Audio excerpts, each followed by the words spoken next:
By the way this is set, the format this is set in within the longer case study, it's first person, and it's my discussion with a consultant about the case. And in fact, the consultant was Bob Hilton. And so I'm actually speaking to Bob in this text. Sometime later, Bob, the theme emerged of her interpersonal intensity. In agonizing over a series of relationships in which, for some mysterious reason, she felt that people seemed to shun her, to silently ridicule her, to turn their backs quietly on her, to fail to reciprocate her friendly overtures, she worried perhaps she were too intense. Intense was a word that seemed to summarize a set of qualities that she felt were perceived by others as intrusive, aggressive, demanding, challenging, complaining, insisting, being pushy, and so forth. Those were the feelings that she had about it. On the one hand, Sandy was proud of her assertiveness as a woman and pleased at her ability to make things happen, to express concerns for others, to stand up for what's right and not be pushed around. But she feared that her intensity drove people away, caused people to be afraid of her or not to like her. She's a bright woman with keen insight into people, and it seems that perhaps she saw too much, that she knew too much about what motivated people for her own good. It seems she reads people deeply in ways that makes them uncomfortable, or perhaps provokes them in ways.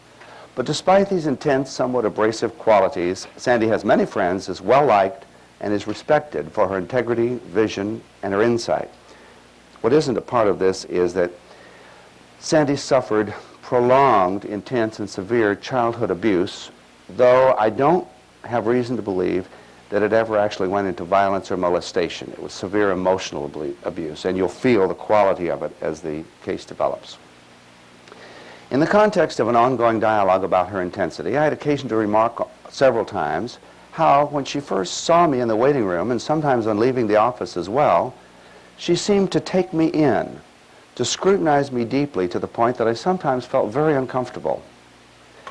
In psychoanalysis, I've cultivated a habit for many years of avoiding heavy eye contact, often averting my eyes so as not to make people feel watched. Limited eye contact with clients now feels natural and comfortable for me after years of cultivating this, especially with analytic clients who use the analytic couch. But often Sandy would pull for eye contact by staring and then follow up her gaze or scrutiny with questions about how I was. Was I okay today? What was I thinking? I found all of this mildly invasive and uncomfortable, but I wasn't sure why, and I wasn't sure what could be said about it at this point in time. On several occasions, Sandy intuited that I was having an off day, and she commented to that effect. Though I had not perceived any irregularities in my mood that day. Has this happened to you? On 2 or 3 occasions when she was upset by what she perceived to be my mental state, I was able to report back to her later that later in the day others had also noticed my being somewhat bland or unresponsive as well, and so it wasn't just transference. I was having an off day and I wasn't aware of it.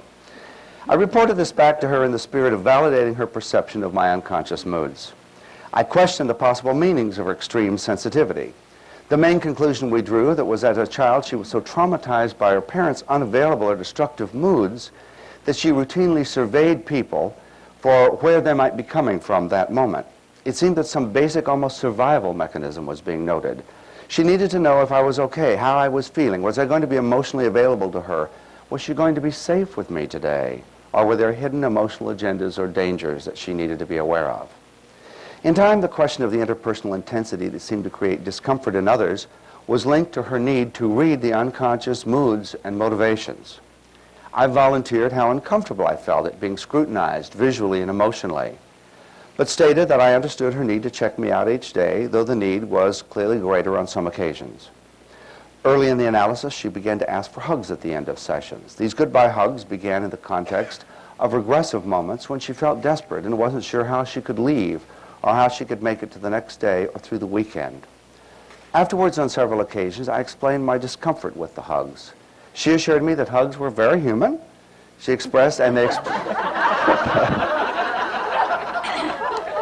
hugs expressed connection.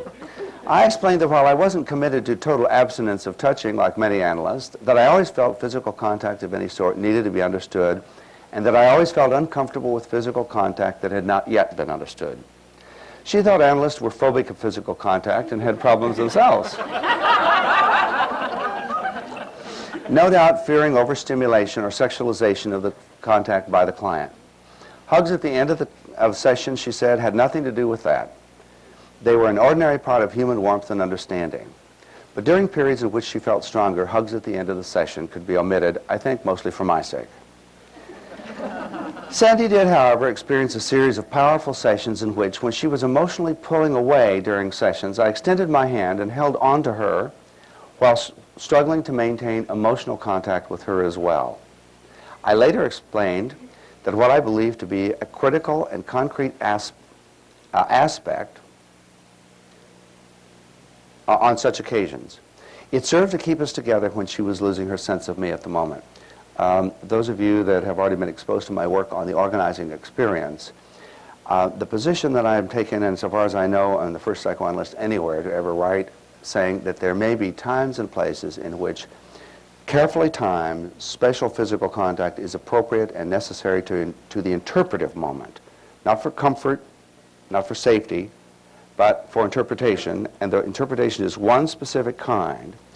When the organizing transference is together, recall I was talking about the reaching out and the touching, just at the moment when the person is reaching out in the session and they start to pull back, if the client is now working on staying there, this may be a time to say, would it help if you held on to me? Because at this point in time, we're dealing with a very regressed aspect of ourselves that may need the concretization of physical contact to actually make that. We think of Michelangelo's version of the enlivenment of Adam on the ceiling of the Sistine Chapel. The Logos is transmitted to human souls through touch. In the Bible, we hear it's through breath. But the whole symposium that Brazelton did on touch a few years ago, all of the presenters said that the most important thing about touch was the motivator of the toucher. And so I'm not advocating physical contact or touch carelessly, but for this one particular purpose, at critical moments when two people are both working on holding on to one another, touch may help. And we had done that on several occasions, and she had held on to me. Slowly, the organizing transference began to be traced and to defined in terms of how she was more or less present in the room, or more or less on a given day available for contact. At first, Sandy believed she was present in contact most of the time. But slowly she began to realize that she was almost never present in an interpersonally, emotionally engaging way, and that she often had not the slightest idea of who I was. On several occasions she said, I can feel so much closer to you when I'm not here with you. Okay? But you see, what we're talking about is an internalization that she feels, but then we're actually there trying to make a contact. The psychotic element in the transference had blocked it off. This was interpreted how difficult it was to actually establish a sense of deep and meaningful interaction with me in which she could actually feel my presence as a real person, separate and different from herself. She developed a fantasy of me, of who I was, so she could carry on a reassuring dialogue with me in my absence. But when it came to knowing who I was, in the sense of really being able to be here in the here and now and interact with me, she often felt lost. She felt discouraged by this, and she said she felt disabled by it. I was able in time to draw a distinction between her feeling attached to me in a safe and comfortable way and her feeling connected to me. That is, her being able to feel free, feel open and active channels for communication and connection between two real live interacting beings. Sandy was at first upset when I applied this attachment versus connection distinction to hugs at the end of the hour. She did not like the idea that her reaching out for physical contact might stem more from an attaching, clinging impulse or a need for physical comfort or reassurance rather than from a communicating, connecting interaction.